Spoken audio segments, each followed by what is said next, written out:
My mother-in-law slipped something into my glass when she thought I wasn't looking, a special cocktail for my favorite son-in-law, she said with that plastic smile.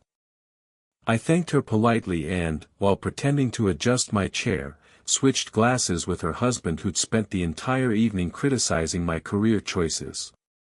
45 minutes later, he was violently ill, and the look in her eyes when she realized what had happened told me everything I needed to know. My name is Marcus Reeves, 34 years old, professional photographer specializing in wildlife and environmental photojournalism based in Portland, Oregon. I've built my reputation from nothing: magazine covers, exhibition features, conservation projects, the kind of work that pays well if you're good at it, and I am. But to my in-laws, especially Elaine, what I do has never been worthy of their daughter. How's the little picture-taking business? Richard would ask during family dinners, swirling expensive scotch in his crystal tumbler, not even attempting to hide his contempt. He was a corporate lawyer with connections to half the city's elite, the type of man who measured success by billable hours and country club memberships.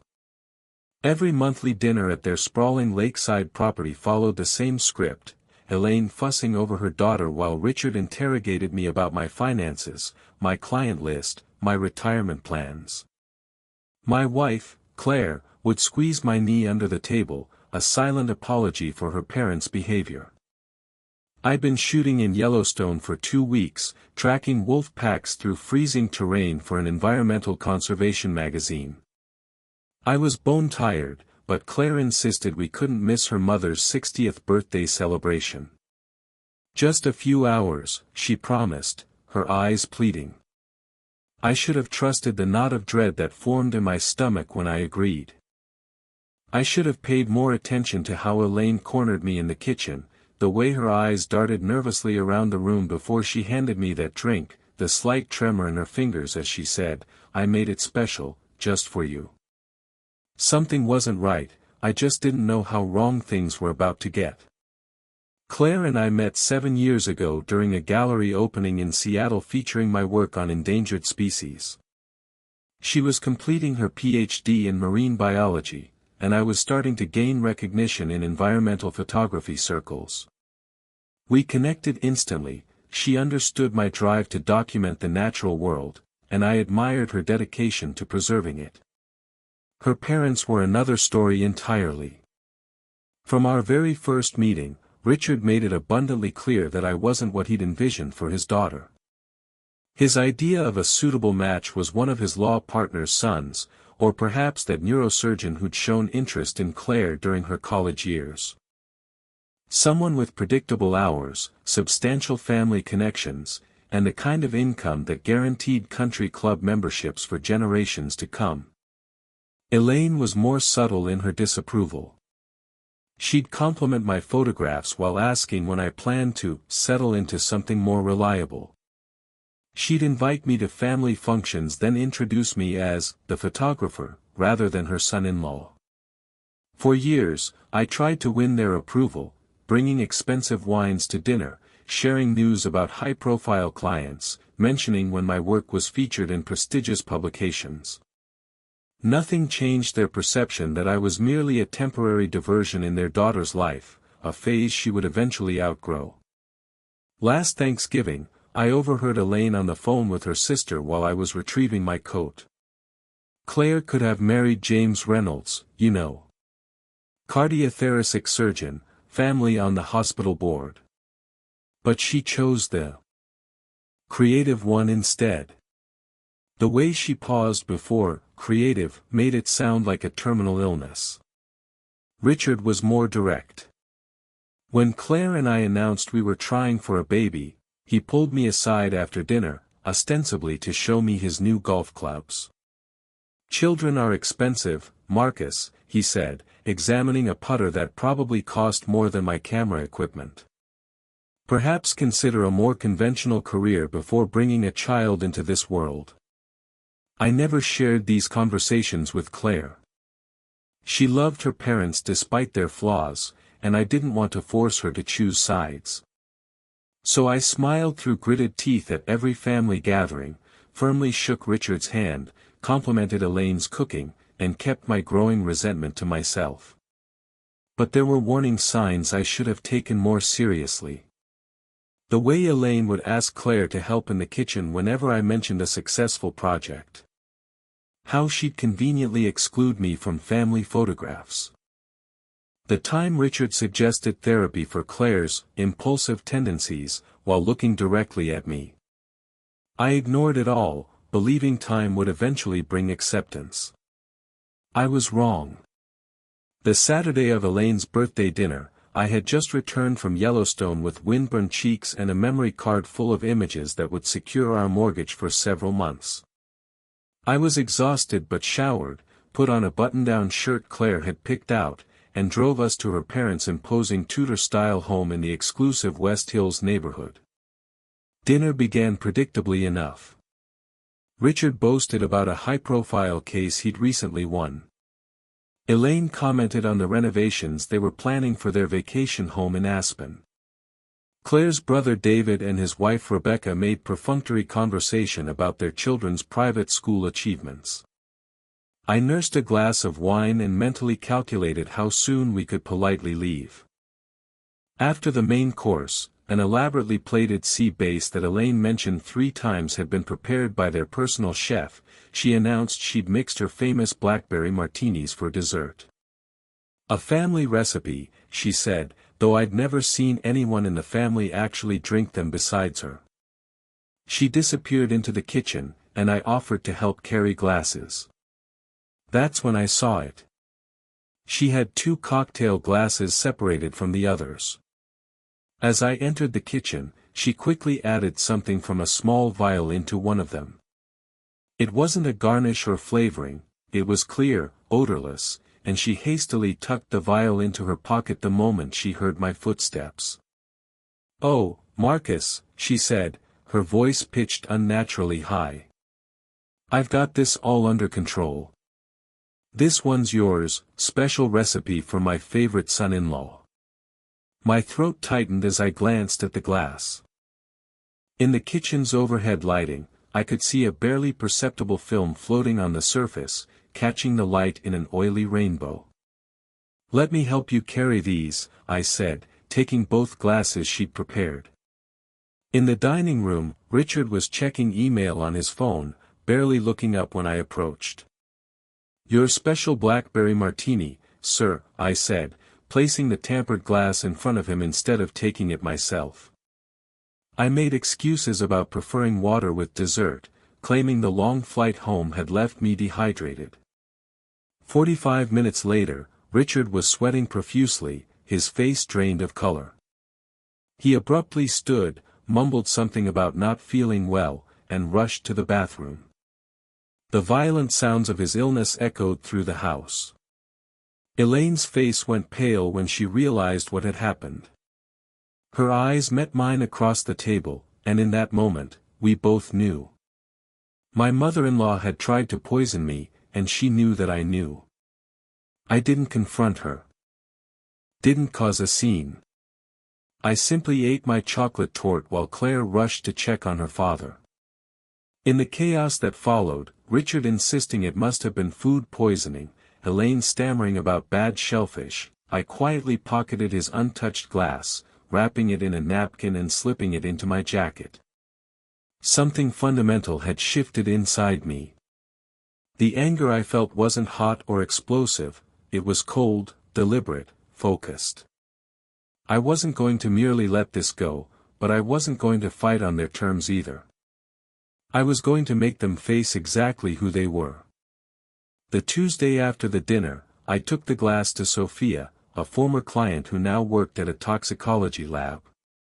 "Personal or professional?" she asked when I explained what I needed. "Family matter," I replied, not meeting her eyes. 3 days later, she called. "Marcus, there were benzodiazepines in that drink. Not enough to kill someone, but definitely enough to cause severe disorientation, memory loss, maybe even unconsciousness depending on the person's weight and tolerance. Where did you get this?" I thanked her and asked for a written report, avoiding her question. That night, I told Claire I needed to skip the next few family dinners, claiming I had a deadline for a major conservation magazine spread. She was disappointed but understanding. I didn't tell her about the test results. Not yet. I needed more information first. Over the next 2 weeks, I did some digging.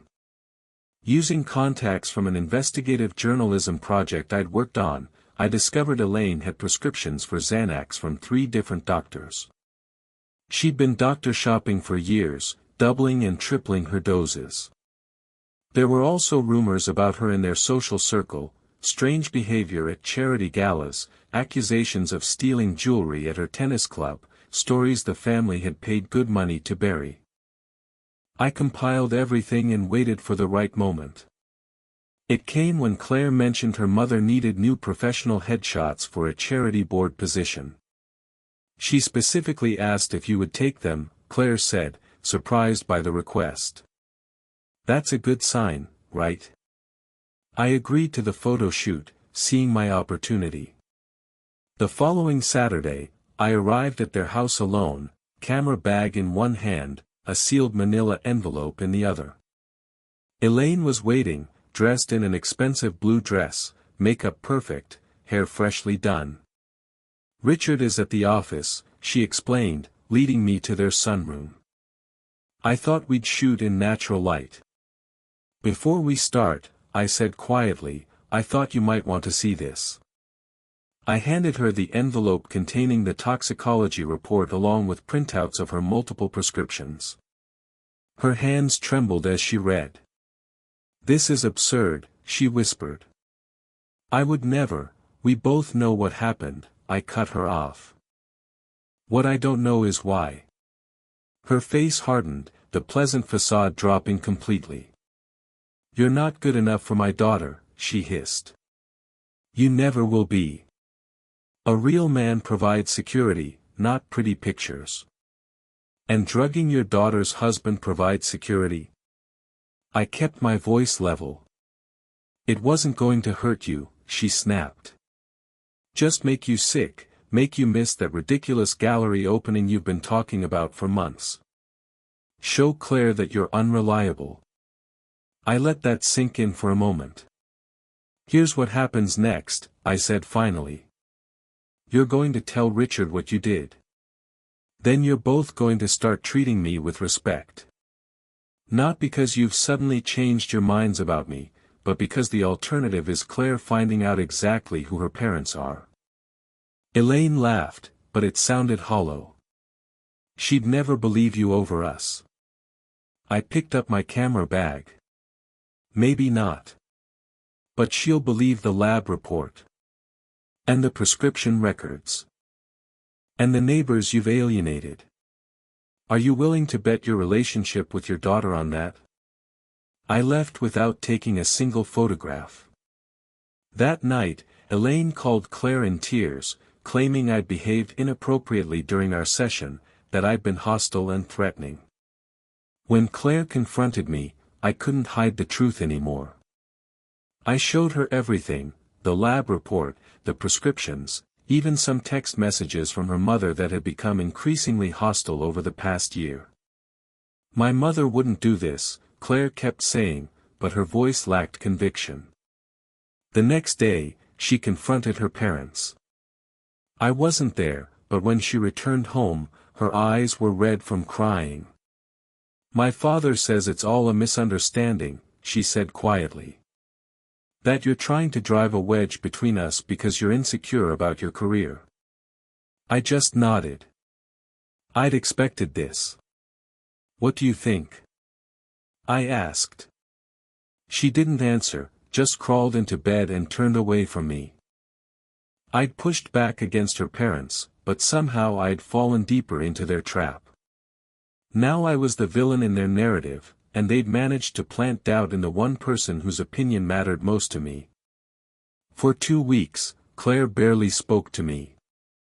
She visited her parents alone, came back with red-rimmed eyes and new reservations about our relationship. I threw myself into work, spending long hours in my studio, waiting for the storm to pass. Then a package arrived, addressed to me with no return address, just my name scrolled across the top in unfamiliar handwriting. Inside was a USB drive and a note, "You should see this. Rebecca, David's wife." The drive contained video files, home security footage from Richard and Elaine's house. The timestamps showed the night of the birthday dinner. There was Elaine in the kitchen, clearly adding something to a drink. There was me entering, taking the glasses. There was Richard drinking from the tampered glass. But there was more footage from after we'd left, Elaine screaming at Richard, blaming him for drinking from the wrong glass. Richard yelling back, "This isn't the first time you've done something like this." I watched the footage 3 times, trying to process what I was seeing, not just confirmation of Elaine's actions but evidence of a pattern. Evidence that Richard knew. The next file was from 2 days after the dinner. Elaine and Richard argued in their living room about me. "He knows what you did," Richard said. "So what?" Elaine replied. "It's his word against mine. Haley will never choose him over family, and if she does, then she's not the daughter I raised." Elaine said coldly. "Don't worry, I've already started talking to her about their marriage problems, planting seeds. By the time I'm done, she'll be filing for divorce and thinking it was her idea." I shut my laptop, hands shaking. This wasn't just about me. This was a systematic effort to control Claire's life, to isolate her from anyone who didn't fit their vision. And they'd been doing it for years. I called Rebecca immediately. "Why did you send this to me?" "Because they did the same thing to me when I married David," she said quietly. "They tried to break us up for years. Said I wasn't good enough, wasn't from the right family. It almost worked. Why didn't you tell us?" "David doesn't know," she admitted. He worships his father, believes everything he says. I've tried to tell him, but he thinks I'm exaggerating. I just couldn't watch them do it to someone else." The next day, I received a text from Richard, "We should talk. Man to man. No wives." I met him at his country club. He was waiting in a private room, drinking bourbon. "Marcus," he began, "families are complicated. My wife, she can be difficult. Protective. But she means well.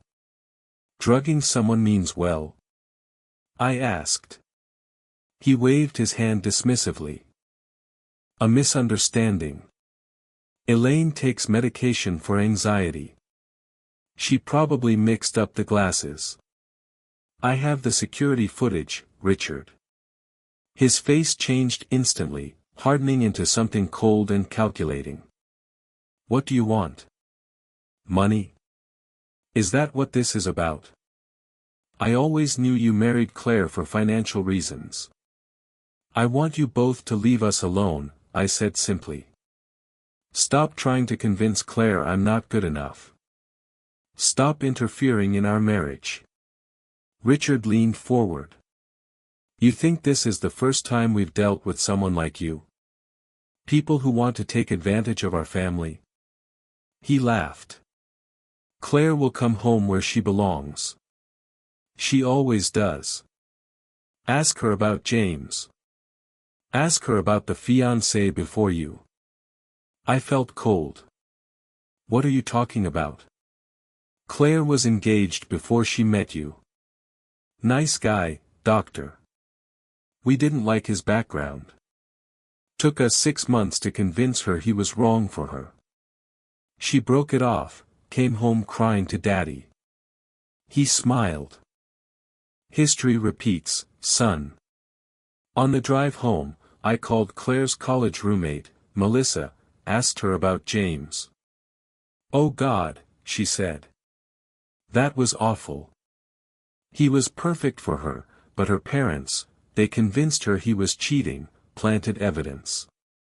He tried to tell her the truth, but by then, she didn't trust him anymore. The pattern was clear now. This wasn't just about me, it was about control, complete control over their daughter's life. And they'd done it before. I didn't confront Claire immediately. Instead, I started gathering every piece of evidence I could find. I reached out to James, who was initially reluctant to speak with me. When I explained the situation, he sent me old emails between him and Claire, showing how her parents had systematically undermined their relationship. I contacted other ex-boyfriends, old friends of Claire's who'd mysteriously drifted away. A pattern emerged: anyone who encouraged Claire's independence was gradually pushed out of her life. Rebecca provided more security footage showing Elaine and Richard discussing their plans for us. "Once they divorce, we'll convince her to move back home," Richard said in one clip. "She can run the foundation, meet suitable men." I compiled everything onto a single drive. Then I invited David and Rebecca over for dinner without telling Claire what I was planning. I was about to destroy her family's image, and she deserved to have someone else there who understood. Over dessert, I connected my laptop to our TV. "There's something you all need to see," I said. For the next hour, we watched the footage together. Claire sat motionless, her face pale. David kept shaking his head, muttering, "That's not my parents," under his breath. When it was over, Claire turned to me with tears streaming down her face. "Why didn't you tell me sooner?" "Because I needed you to see for yourself," I said. "All of it. Not just what they did to me, but what they've been doing to you your entire life." David stood up, furious. "You've edited these videos. My parents wouldn't do this." Rebecca touched his arm. "They did it to us too, David. Why do you think they suddenly started liking me after we had Emma?" "Because a grandchild meant they had leverage." The color drained from David's face. "You never told me." "I tried," she whispered. "You wouldn't listen." Later that night, Claire crawled into bed beside me. "I need time to process this," she said softly. "But I believe you, and I'm sorry I doubted you." The next morning, Elaine called. Claire put her on speaker. "Darling, I was thinking you should come stay with us for a while," Elaine said cheerfully. "Your father and I are worried about you. Marriage is hard, and sometimes separation can give clarity." "Mom," Claire interrupted. "I've seen the videos." Silence. Then, "What videos?" "The security footage of you drugging Marcus's drink. Of you and Dad plotting to break up my marriage." Another pause. "Claire, whatever he's shown you has been manipulated. You know Marcus has always been jealous of our family." "Stop," Claire's voice was firm. "We're coming over tonight. All of us, David, Rebecca, Marcus, and me. We're going to talk about this as a family. No more lies." After she hung up, Claire turned to me. "They'll deny everything. They'll try to turn this around on you." I nodded. "I know. So what's our plan?" For the first time in weeks, I smiled. "I think it's time your parents met the real me. The one who doesn't just take photos but knows how to tell a story." That night, we arrived at Richard and Elaine's house with my camera equipment. David and Rebecca were already there, sitting stiffly in the living room. Richard seemed confident. "I understand there's been a misunderstanding." "No misunderstanding," I interrupted, setting up my tripod. "I'm documenting this conversation for the family archives." Elaine objected immediately. "This is private family business." "Exactly," I agreed. "Family business. And I'm family, even though you've tried very hard to change that." For the next 2 hours, we laid it all out, the drink, the manipulation, James, the other ex-boyfriends, the pattern that had shaped Claire and David's entire lives. Richard and Elaine denied everything, of course, called me unstable, manipulative. But with each denial, I played another clip, showed another email. Their faces grew paler, their denials weaker. Finally, Claire stood up. I love you both. You're my parents. But what you've done is unforgivable. You don't get to control my life anymore. David nodded. We're adults. We choose our own partners, our own paths. Elaine started crying, not from remorse but from the realization that she was losing control. Richard just looked stunned, as if he couldn't comprehend that his children were defying him. As we prepared to leave, I handed Richard a USB drive. This contains everything, the footage, the emails, the testimonies. It's yours to keep. What's that supposed to mean? He asked suspiciously. It means that I'm not going to ruin your reputation by sharing this with anyone else. That would hurt Claire, and I would never do that. I paused. But if you ever try to interfere in our marriage again, if you ever try to manipulate Claire or speak against me, copies will go to every member of your country club, your business partners, and your precious social circle. For the first time since I'd met him, Richard looked at me with something resembling respect. I underestimated you. Yes, I said simply. You did. 6 months passed. Claire and David began therapy to work through the damage their parents had caused. Elaine and Richard kept their distance, sending occasional texts but respecting the boundaries we'd established. Then, over the holidays, they invited us all to dinner. A fresh start, the invitation read. Claire wanted to go. They're still my parents, she said. And they're trying. I agreed, but I wasn't naive enough to believe they'd changed. When we arrived, everything seemed normal. Elaine had prepared an elaborate meal. Richard was charming, asking about my latest projects with what appeared to be genuine interest. After dinner, Richard invited me into his study. I have a proposition for you, he said, pouring me a scotch. I've been thinking about your career. Photography is, well, it's been good to you, but have you considered diversifying? I could bring you into my firm. Junior partner track. The salary would be substantial. I took the glass but didn't drink. Why would you do that? Your family, he said smoothly. And I respect how you handled the unpleasantness. You protected my daughter while standing your ground. That's what a real man does. I set the glass down, untouched. I appreciate the offer, but no. His smile tightened. Marcus, be reasonable. This is an olive branch, a way for us to move forward. No, I repeated. It's another attempt at control. You can't buy me, Richard, and you can't stand the fact that Claire loves me exactly as I am. Don't be a fool, he hissed, dropping the facade. Everyone has a price. I stood up. That's where you're wrong. And that's why you'll never understand your daughter. I walked back to the dining room where Elaine was showing Claire photo albums. Look at these, she was saying. You were so happy when you lived at home. Claire caught my eye across the room. She could see from my expression that something had happened. I gave a slight nod, and she stood up. Mom, Dad, she announced clearly. I have something to tell you. Everyone turned to look at her. We're having a baby. Marcus and I.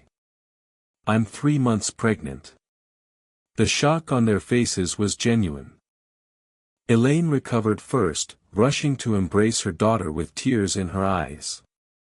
Richard approached more slowly, glancing between Claire and me. "Congratulations," he said stiffly.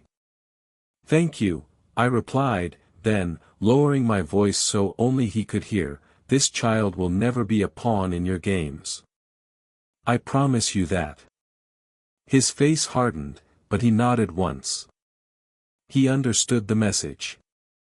As we drove home that night, Claire squeezed my hand. "They'll never change, will they?" "No," I said honestly. "But they'll have to accept that we have." 3 weeks later, a certified letter arrived from Richard's attorney. Inside was a deed to a house, our house, which we'd been renting, and legal documents establishing a trust fund for our unborn child. There was no note, no conditions, no strings, just the transfer of assets, clean and irrevocable. It wasn't an apology, Richard wasn't capable of that, but it was an acknowledgement, perhaps the only one he could give, that we had one.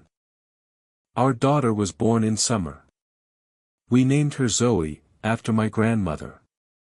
When Elaine and Richard came to the hospital, they brought gifts but maintained a respectful distance. They cooed over the baby, took photos, and left without trying to give us parenting advice or financial lectures. Months passed. Our relationship with them settled into something resembling normality. They never apologized for what they'd done, but they stopped trying to control Claire's life or undermine my career. One evening, as I was editing photos in my studio, Claire came in carrying Zoe. "My mother called," she said. "She wants us to come for Christmas." I looked up from my computer. "What do you want to do?" "I think we should go," she replied. "But with conditions. We stay at a hotel, not their house. We leave when we want to leave. No unsupervised time with Zoe." I nodded. "Sounds reasonable." She sat down beside me, bouncing the baby gently. "You know, I used to think success meant making my parents happy. Getting their approval, meeting their expectations. And now?" I asked. She looked down at our daughter, then back at me. "Now I know it's about making choices I can be proud of. Standing by the people I love." 2 weeks before Christmas, a large envelope arrived from Richard. Inside was a glossy brochure for his law firm's annual report. My photographs were featured throughout, landscapes, portraits, architectural shots, work I'd done on my own terms, without his interference. There was a brief note, "Hired the best photographer I know. Thought you'd want a copy." It wasn't forgiveness or reconciliation.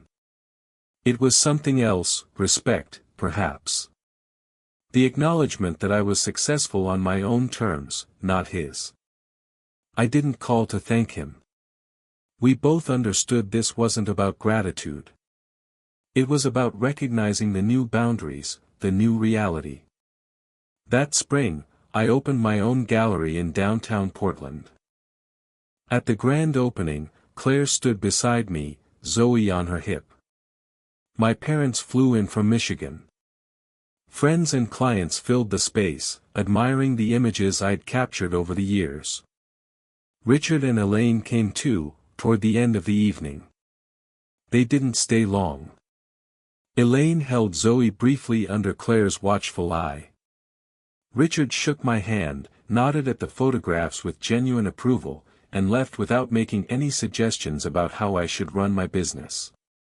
As we locked up that night, Claire asked, "Do you think they've changed?" I considered the question carefully. "No," I said finally.